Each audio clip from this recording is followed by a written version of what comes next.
Is your Snapchat account hacked? Don't worry. I'll show you how to quickly recover your hacked Snapchat account on your Android phone. This will be a quick and easy guide, so let's dive in right now. Open a browser, type Snapchat support. Get into the very first link that comes up. Now scroll down and tap on Contact Us. Here you need to select I can't access my account. Then select I think my account was compromised. Scroll down and tap click here to contact our support team. Now you will be directed to a submit a request panel.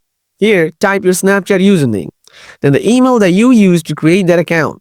After that add your mobile number. Then in the description box you have to write something like, "Dear Snapchat support, my account has been hacked and I can't access it anymore.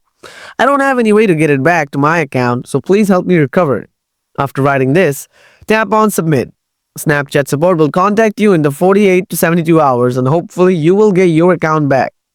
Here's a simple way to recover your hacked Snapchat account. I hope this video was useful. If you're still having trouble, drop a comment. I'll try to assist you. Good luck with your Snapchat recovery and I'll see you in the next video.